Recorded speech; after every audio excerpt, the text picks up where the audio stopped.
जब मैं सिर्फ 3 साल का था, इंसानों और डेमन्स के दरमियान एक खौफनाक जंग जारी थी। उसी जंग का फायदा उठाकर देवता इस सैयारे पर उतर आए।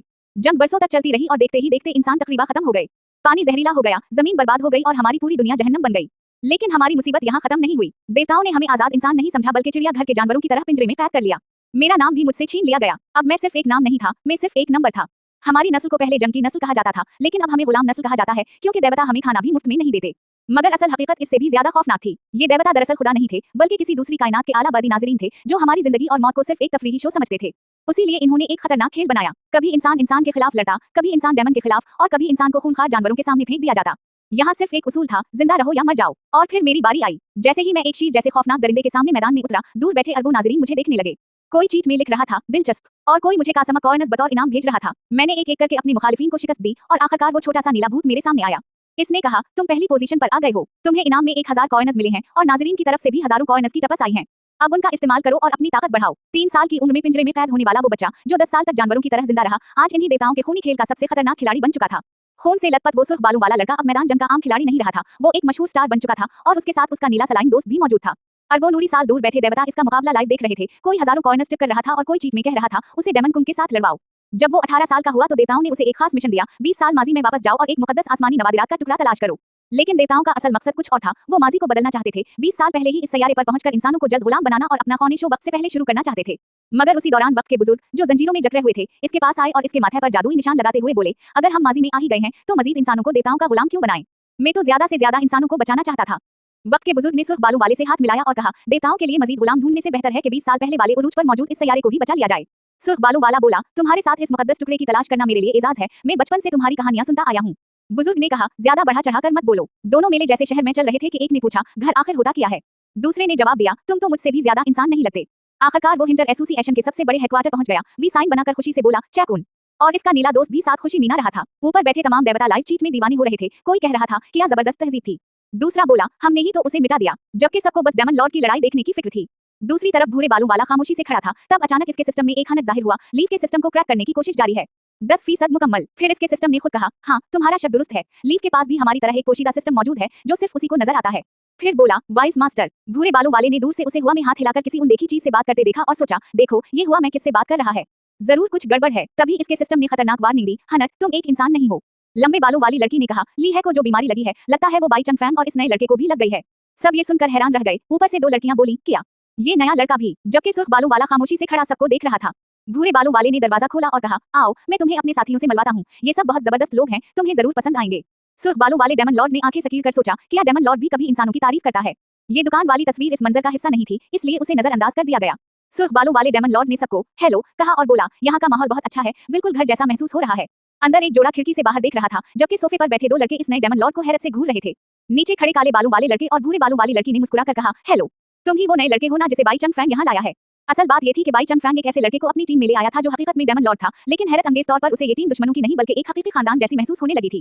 कैप्टन एक बार फिर एक नया लड़का ले आया। सब सोचने लगे कि कहीं ये भी पिछले वाले की तरह अजीब ना हो, मगर वो हंसकर बोला, ये जगह तो घर जैसी बिल्कुल भी नहीं है। लड़की ने कहा, ये तो सिर्फ कारकुनों के इकट्ठा होने की जगह है, यहाँ की हुआ में भी नफरत है, उससे तो हमारा अपना घर ज्यादा आरामदायक है। सुर्ख बालों वाला खुशी से हंसा और बोला, लेकिन मुझे तो ये जगह पहले ही काफी गर्म और दोस्ताना लग रही है। फिर इसका खौफनाक माजी सामने आया, जहाँ वो खोपड़ियों के पहाड़ के ऊपर अकेला उड़ रहा था और 2 लाशें लटक रही थीं। यही कभी इसका पुराना घर हुआ करता था। दूसरे लड़के ने इसका हाथ पकड़कर पूछा, तुम्हारी पिछली जिंदगी कैसी थी? वो कुछ देर सोचकर बोला, ओह समझ गया, जहाँ अच्छी तरह खाना पीना मिले, गर्म कपड़े पहनने को मिले और बारिश वाह हुआ से बचने के लिए छत हो, इसे घर कहते हैं। तब उसे अपना माजी याद आया, जब वो जंजीरों में दूसरे कैदियों के साथ जमीन पर पड़ी रोटी के एक टुकड़े के लिए लड़ता था और अचानक बोला, ओह तो मेरा भी एक घर है। फिर इसने खुशी से उंगली ऊपर उठाई और सबको अपने उसी अजीब वागरीब घर के बारे में बताने लगा। भूरे बालों वाला ये सुनकर हैरान रह गया और सोचने लगा, क्या इसका भी एक घर है? जबकि इसके पीछे छोटा सा डेमन वर्जन मुस्कुरा रहा था, क्योंकि इस डेमन लॉर्ड का असल घर तो किसी जन्नत में नहीं बल्कि जहन्नम जैसा एक पंजरा था। असल में डेमन लॉर्ड पहली बार समझ रहा था कि इंसान घर को किस चीज का नाम देते हैं, लेकिन अफसोसनाक बात यह थी कि उसे अपना वही खूनी पंजरा घर लगने लगा था। टीम का कैप्टन नए आने वाले का इस्तकबाल कर रहा था, जबकि सुर्ख बालों वाले जुड़वा मुस्कुरा रहे थे। सुर्ख बालों वाला अचानक खामोश हो गया और गिरे होडी वाले ने हंसते हुए कहा, टीम मीटस था। सुर्ख बालों वाले ने कहा, ओह मेरे तो पहले भी बहुत सारे टीम मीटस थे, सिर्फ चैंपियनशिप जीतने के लिए। इसके पीछे इसके असल साथी नजर आए, एक ढांचा और एक सींगों वाला खौफनाक इफरीत, यही उसके पुराने साथी थे। बड़े कैप्टन ने जोश से कहा, हमारा यकीन है कि हमें पूरी इंसानियत की उम्मीद बनना है। सुर्ख बालों वाले ने डरामाई अंदाज में कहा, मेरा यकीन है कि खुदा का वफादार बनना और खुदा के लिए रास्ता खोलना, ताकि वो जल्द इस सैयारे पर आ सके, चाहे हमें उसके पालतू जानवर ही क्यों ना बनना पड़े। लड़की ने कहा, वाह नए अकीदतमंद, इज्जत है। भूरे बालों वाला मुस्कुराकर बोला, मेरा यकीन है, तमाम 10 मुकद्दस टुकड़े जुमा करना, नाकाबिल शिकस्त रहना और पूरी इंसानियत को तबाह कर देना। पीछे इसका छोटा डेमन हंसकर बोला, छोड़ो ये नहीं कहना चाहिए था। आखिरकार सबने अपने हाथ एक साथ रखे और कहा, चलो सब बेहतरीन करते हैं, तीसरा मुकद्दस टुकड़ा हासिल करते हैं। असल मिजाज यही था कि एक ही टीम में एक इंसानियत की उम्मीद बनना चाहता था, दूसरा खुदा का पालतू बनने के लिए तैयार था और तीसरा अकेला पूरी इंसानियत को खत्म करने का ख्वाब देख रहा था। तीसरा मुकद्दस टुकड़ा एक ऐसी ना खत्म होने वाली भूल भुलैया में छुपा हुआ था, जहां हर तरफ गहरा अंधेरा और पेचीदा रास्ते मौजूद थे। यहाँ रोल बेसेट का मतलब था कि इस जगह के कवानीन ही सबसे बड़ी ताकत हैं, बिल्कुल टॉन मरज वाले एसएसटी डंजन की तरह, जहां हर चीज मखसूस उसूलों के मुताबिक चलती थी। टीम एबिसल मेज के दरवाजे पर पहुंच गई। यही वो खतरनाक रोल बेसेट डंजन था जिसका जिक्र तारीख की किताबों में मौजूद था, मगर वहां का मंजर तवक्को से बिल्कुल मुख्तलिफ था। सुर्ख बालों वाला हैरत से चीख उठा, यहाँ इतने सारे लोग क्यों हैं? क्योंकि एबिसल मेज के 100 दाखिली रास्ते थे और खबर फैलते ही दर्जनों टीमें पहले ही यहाँ पहुंच चुकी थी, जिनके साथ बड़े बड़े जिरहपोश जंगजू भी मौजूद थे। सबको मालूम हो चुका था कि तीसरा मुकद्दस टुकड़ा यही मौजूद है। हर कोई हीरो बनना चाहता था, लेकिन ये एसएसटी डंजन था, इसलिए बगैर तैयारी के आने वाले लोग यहाँ अपनी जान से हाथ धो सकते थे। अचानक भीड़ में से किसी ने बाई चंग फैन को पहचान लिया और लड़कियां जोश में पुकारने लगीं, लाइट ऑफ हेवमेंटी के साथ सेल्फी लेनी है।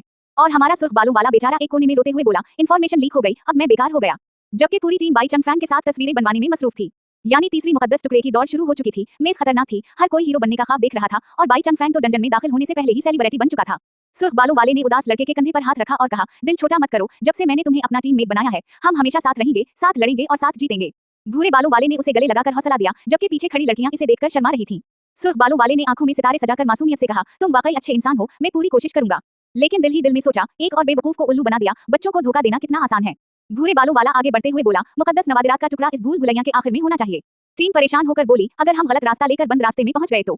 भूरे बालों वाले ने जवाब दिया, कोई फर्क नहीं पड़ता। जबकि एक लड़की दिल ही दिल में सोचने लगी, डेमन लॉर्ड के पीछे चलने से इतना सुकून क्यों मिल रहा है? इसने सोचा, पता नहीं क्यों, लेकिन डेमन लॉर्ड के पीछे चलने से अजीब सा इत्मीनान मिलता है, क्या उसीलिए उसके साथी इस पर इतना भरोसा करते हैं? और डेमन लॉर्ड हल्का सा मुस्कुरा रहा था। सब एक बड़े पत्थर के सामने रुक गए, तब चांदी जैसे बालों वाला चीख कर बोला, अरे हम तो 4 रास्तों वाले मोड़ पर आ गए, अब किधर जाएं? इसने उंगली उठाकर कहा, देखो, इस मोड़ पर एक कानून लिखा है, हम एक छोटी सी रोल बेसेट स्पेस में दाखिल हो गए हैं। पत्थर पर खून से एक खतरनाक कानून लिखा था, कानून, अपने टीम मीटर्स को मार डालो। टीम में सिर्फ जिंदा बचने वाला ही आगे जा सकता है और एक गलत रास्ता खत्म कर सकता है। यानी पहले मोहब्बत से टीममेट बनाया, अंदर ही अंदर उसे उल्लू बनाया और अब इस भूल भुलैया ने ऐसा कानून सुना दिया कि आगे बढ़ने के लिए अपने ही साथियों को मारना होगा। सुर्ख बालों वाला खून से भरे मैदान में अकेला खड़ा था, इसकी आंखों में खौफ था क्योंकि वो अभी अभी खतरनाक कानून पढ़ चुका था। भूल भुलैया में उसे अचानक अपना ही एक दूसरा कानून नजर आया और वो हैरत से सोचने लगा, मेरे साथ ये क्या हो रहा है? पूरी टीम पत्थर के सामने जम गई, सबके चेहरों पर एक ही सवाल था, क्या हमें वाकई एक दूसरे को मारना पड़ेगा? काले बालों वाले लीफ का चेहरा बिल्कुल पुरसुकून था, जैसे वो पहले ही तय कर चुका हो कि उसे आगे क्या करना है। दूसरी टीम का एक लड़का हंसकर बोला, टीम मीटर्स को मारना क्या बोरिंग कानून है? जबकि सब समझ चुके थे कि वो एक रोल बेसेट स्पेस में दाखिल हो चुके हैं। लीफ को शक हवा कि शायद तैन तैन हाथ उठाकर इस पर अचानक हमला करने वाली है, लेकिन तैन तैन तो आराम से जमाई ले रही थी। लीफ चीख कर बोला, यार जरा संजीदा हो जाओ, यहाँ तो सिर्फ एक ही जिंदा बचेगा। अचानक नीले कपड़ों वाले लड़के ने अपनी जेब से कुछ निकाला। लीफ को लगा कि वो हथियार निकाल रहा है, मगर उसके हाथ में तो दूध का डब्बा था। अगले ही लम्हे उसने एस लेवल के जादू से उसी दूध को आइसक्रीम में बदल दिया और लड़की चीख कर बोली, कौन एस लेवल स्पेल से आइसक्रीम बनाता है? यहाँ तो सिर्फ एक ही जिंदा बचेगा। जहाँ सबको लग रहा था कि अब खून खुराबा शुरू होगा, वहाँ एक बंदा दुश्मनों के साथ लड़ने के बजाय आइसक्रीम पार्टी कर रहा था। कानून था कि सिर्फ एक शख्स जिंदा बचेगा, लेकिन एक लड़का एस लेवल के जादू से आइस पाप बनाकर बोला, लो आइस पाप तैयार हैं। सुर्ख बालों वाला अकेला सर पकड़कर परेशान था और सोच रहा था, कानून पूरा करने का टेंशन सिर्फ मुझे ही क्यों हो रहा है? जब आइस पाप उसे पेश किया गया तो वो हैरत से बोला, क्या मेरे लिए? सरमई बालों वाला बिल्कुल बेफिक्री से बोला, गर्मी ज्यादा है ना, सर्दी आएगी तो सब ठीक हो जाएगा, जैसे यहाँ कोई पकड़ना चल रही हो। सुर्ख बालों वाले ने सच बताते हुए कहा, शुक्रिया, लेकिन मैं गर्मी से नहीं, डर की वजह से पसीना पसीने हो रहा हूँ। पीछे खड़ा वो आइस पाप खाते हुए दिल ही दिल में सोच रहा था, मैं वाकई इन्हें नुकसान नहीं पहुंचाना चाहता, मैं अपने साथियों को हरगिज तकलीफ नहीं देना चाहता। तब भूरे बालों वाला संजीदा लड़का अपनी जैकेट उतार कर बोला, हम यहाँ पकनक मनाने नहीं आए हैं। सुर्ख बालों वाले ने हाथ जोड़कर उसे रोका और कहा, रुको रुको, शुरू मत करो, कोई और रास्ता सोचते हैं, कानून के मुताबिक एक दूसरे को मारना सही नहीं। वो संजीदा लड़का जेब में मौजूद रोशन मुकद्दस नवादिरात के टुकड़े को मजबूती से पकड़कर दिल में सोचने लगा, इतना खूबसूरत दूर, इतने अच्छे साथी, मैं नहीं चाहता कि ये सब इस तरह मर जाएं। कानून कहता था एक दूसरे को मारो, एक शख्स आइस पाप बांट रहा था, दूसरा खौफ से रो रहा था, जबकि तीसरा खामोशी से मुकद्दस नवादिरात के टुकड़े की ताकत जुमा कर रहा था ताकि सबको बचाया जा सके। सुर्ख बालों वाला चीख कर बोला, मैं नहीं चाहता कि ये सब इस तरह मरी, कोई और रास्ता सोचते हैं। काले बालों वाला लीफ आगे बढ़ा, उसने हाथ में एस लेवल की जामुनी रोशनी का गोला बनाया और बोला, मैं ये कानून ही तोड़ देता हूँ। इसके हमले से पत्थर पर लिखा खौने कानून जूझने लगा और सिस्टम चीख उठा, रोल स्पेस को शदीद नुकसान पहुंचा है, ये अब तबाह होने वाली है। अचानक इतनी तेज जामुनी रोशनी फैली कि सबकी आंखें चंदी गईं। एक लड़की हैरत से बोली, कितनी जबरदस्त रोशनी है, ये आखिर कर क्या रहा है? सुर्ख बालों वाले ने हाथ आगे करके मंजर को देखा और हैरत से चीख उठा, क्या? जैसे ही पत्थर टूटा, सामने एक नया चमकता हुआ रास्ता खल गया और सब सोचने लगे, अब हमें कौन सा रास्ता लेना चाहिए? सुर्ख बालों वाला पसीने में डूबा सोच रहा था, मैंने तो कभी नहीं सोचा था कि ये कानून को ही तोड़ देगा, क्या ये वाकई सही है? लेकिन असल खेल तो अब शुरू हुआ था। नीचे नीले इफरीतों का खतरनाक मुकाबला जारी था, जहां घंटों तक मुसलसल लड़ाई चल रही थी और लीफ ने देवताओं के कवानीन को खलेआम चैलेंज कर दिया था। ऊपर देवता लाइव चीट में पागल हो रहे थे। नेबुला वाला हंसकर बोला, उसे इनाम दो। वनट गार्ड ने कहा, मैं इस इंसान को गोद ले लूंगा। जबकि प्लूटो वाला बोला, खुद को तबाह करने वाला शो सबसे बेहतरीन है। यानी कानून कहता था कि अपने साथियों को मारो, लेकिन लीव ने कानून के पत्थर को ही तोड़ डाला। भूल भुलैया ने एक नया रास्ता खोल दिया और देवताओं को ये बगावत वाला शो पहले से भी ज्यादा पसंद आ गया। सुर्ख बालों वाला जंजीरों में उल्टा लटका हुआ था, जबकि नीचे से एक बड़ा सफेद हाथ उसे कठपुतली की तरह कंट्रोल कर रहा था। काले बालों वाला लीफ परअज़म अंदाज में बोला, अगर हमें कवानीन पसंद नहीं तो हम इन्हें तोड़ देंगे, और अगर कोई रास्ता नहीं है तो हम खुद अपना रास्ता बनाएंगे। ये सुनते ही पूरी टीम अपनी ताकत जमा करने लगी। सबने मिलकर एक जबरदस्त जामुनी और सफेद शाह छोड़ी, जिसने कानून वाले पत्थर को तोड़ डाला और पूरा डंजन लरज उठा। पत्थर पर लिखा था, इस मोड़ का कानून, अपने ही जिस्म के आजा काट दो। लेकिन जोरदार धमाके से वो तहरीर भी चटक कर टुकड़ों में बिखर गई। लीव ने हाथ आगे बढ़ाया और हैरत से सोचा, ये ऐसा रास्ता है जिसका मैंने कभी तसव्वुर भी नहीं किया था। यानी उसने खुद अपने लिए एक नया रास्ता बना लिया था। वो दिल ही दिल में सोचने लगा, तकरीबन नामुमकिन हालात के सामने मेरे पास कभी वो चीज नहीं थी जिसे उम्मीद कहते हैं, इसीलिए मैंने कभी मुजाहमत करने का सोचा ही नहीं था। पहली बार लीव को एहसास हुआ कि उम्मीद सिर्फ इंतजार करने का नाम नहीं, बल्कि नामुमकिन हालात में भी अपना रास्ता खुद बनाने का नाम है। असल में कानून कहता था कि खुद को काट दो, लेकिन लीव ने फैसला किया कि अगर कानून ही गलत है तो उसे मानने के बजाय कानून को ही तोड़ दिया जाएगा। और फिर इसने पूरा कानून वाला पत्थर ही उड़ा दिया, जिसके बाद अंधेरी भूल भुलैया में एक नया रास्ता खल गया और सबके सामने पहली बार उम्मीद की रोशनी नजर आने लगी। डेमन कुंग पूरी बहादुरी से अपनी हदफ की तरफ दौड़ पड़ा, जैसे वो रास्ते में आने वाले हर कानून को तोड़ने के लिए तैयार हो। वो बोला, मैंने कवानीन की हुदूद से बाहर जाने का फैसला कर लिया है, उनके पिंजरे से बाहर एक बिल्कुल नया रास्ता बनाऊंगा, क्योंकि जहां उम्मीद और हिम्मत हो वहां रास्ता हमेशा मिल जाता है। सुर्ख बालों वाली लड़की ने कहा, तुम बाई चंग फैन के साथ फिनिश लाइन तक जाओ, हम चारों बाकी 99 दाखिली रास्तों पर जाएंगे और इन शिकारियों से कहेंगे जो खतरनाक फैसलों में फंसे हुए हैं कि फौरा चैलेंज छोड़ दें। सुर्ख बालों वाला अचानक संजीदा हो गया और सोचने लगा, यहाँ के कवानीन बहुत खतरनाक हैं, अगर इन्हें वक्त पर ना रोका गया तो बहुत से लोग मर जाएंगे। फिर उसे एहसास हुआ, मुझे सिर्फ चिड़ियाघर का पंजरा नहीं, मेरे दिल के अंदर का पंजरा भी रोक रहा था। ये सोचते ही वो पूरी रफ्तार से आगे दौड़ने लगा, जैसे उसके दिल की जंजीरें टूट चुकी हूं। इसकी आंखें सुर्ख हो गईं और उसने सोचा, मैं माजी में जाकर मजीद इंसानों को देवताओं का गुलाम बनने से क्यों ना रोक दूं। लाइव स्ट्रीम और डेमोन्स्ट्रेटर्स को नजरअंदाज करके 20 साल पहले के उरूज पर मौजूद सैयारे को खबरदार करूं कि मुस्तकबिल के देवताओं के खिलाफ लड़ूं, बिल्कुल वैसे ही जैसे तुम हजारों साल से डेमन्स के खिलाफ लड़ते आए हो। दूसरी तरफ काले बालों वाला लीव टूटे हुए रास्ते पर रोशनी की तरफ बढ़ रहा था और सोच रहा था, लेकिन अब जिंदगी में पहली बार मुझे उम्मीद नजर आ रही है। सुर्ख बालों वाले ने उसकी तरफ हाथ बढ़ाया और कहा, मैं इस उम्मीद की इस छोटी सी रोशनी को थामना चाहता हूँ। दोनों साथ साथ रोशनी की तरफ चल पड़े और लीव ने दिल में सोचा, क्योंकि डेमन कुंग वाकई ताकतवर और समझदार है, डेमन टावर के कवानीन के बगैर भी इसके अंदर लोगों को उम्मीद देने की ताकत मौजूद है। यानी डेमन कुंग ने कानून तोड़कर नया रास्ता बना लिया। सुर्ख बालों वाले को समझ आ गया कि इसका असल पंजरा बाहर नहीं बल्कि उसके अपने दिल के अंदर था, और अब उनका मंसूबा था कि माजी ही को बदल दिया जाए ताकि इंसान कभी देवताओं के गुलाम ना बने। काले बालों वाला सोच रहा था, डेमन कुंग कवानीन के बगैर भी ताकतवर है और लोगों को उम्मीद दे सकता है, जबकि सुर्ख बालों वाला ये सुनकर संजीदा हो गया। खजाने का संदूक खोला गया तो वो बिल्कुल खाली था, अंदर मुकद्दस नवादिरात का टुकड़ा कहीं मौजूद नहीं था। सुर्ख बालों वाला चीख कर बोला, मुकद्दस नवादिरात का टुकड़ा कैसे गायब हो गया? हमसे तेज कौन हो सकता है? क्या किसी ने दीवार तोड़ दी? ये नामुमकिन है, तुम्हारे जैसा ताकतवर कोई नहीं। काले बालों वाले ने समझाया, नहीं, किसी ने बहुत तेजी से रोल टासकस मुकम्मल किए और भूल भुलैया के कवानीन को इस्तेमाल करके ही मुकद्दस टुकड़ा हासिल कर लिया है। जमीन पर काले जूतों के निशानात भी मौजूद थे। दोनों इन्हीं पुरस्कार काले कदमों के निशानात का पीछा करते हुए आगे बढ़ने लगे। आगे 3 चमकते हुए पोर्टल खड़े थे, जिन पर लिखा था, रोल मुकम्मल हो गया, आगे बढ़ें। सुर्ख बालों वाला पसीने में सोच रहा था, इस भूल भुलैया के कवानीन कितने जालिम हैं और ये शख्स कितना खतरनाक, फैसला किन और तेज है। उसने एक लम्हे के लिए भी हिचकिचाहट नहीं की। सामने वही 3 पोर्टल दोबारा नजर आए, जिससे अंदाजा हवा कि इस नामालूम शख्स ने 3 कवानीन एक साथ मुकम्मल कर दिए थे। सुर्ख बालों वाले ने आगे उंगली करते हुए खुशी से कहा, देखो, वो रही हमारी टीम, और सामने इसके बाकी साथी खड़े थे। यानी जैसे ही उम्मीद की बात शुरू हुई, मुकद्दस टुकड़ा गायब हो चुका था। कोई पुरस्कार शख्स इन सबसे पहले कवानीन मुकम्मल करके टुकड़ा ले गया था और अब दोनों उसी के निशानात का पीछा करते हुए अपनी टीम तक पहुंच गए थे। काले बालों वाले और सुर्ख बालों वाले दोनों के मुंह हैरत से खले रह गए, क्योंकि सामने ऐसा मंजर था जिसका इन्होंने कभी तसव्वुर भी नहीं किया था। पूरी पहली टीम जमीन पर मुर्दा पड़ी थी और दरमियान में पत्थर पर लिखा था, टीम में सिर्फ एक शख्स जिंदा बचेगा, तभी रास्ता खलेगा। यानी किसी ने कानून मुकम्मल कर दिया था। सुर्ख बालों वाले को हकीकत समझ आ गई, यानी पहली टीम में कोई ऐसा शख्स था जिसने फौरा फैसला कर लिया। उसने अपने तमाम साथियों को मार दिया और रास्ता खोलकर मुकद्दस टुकड़ा ले लिया।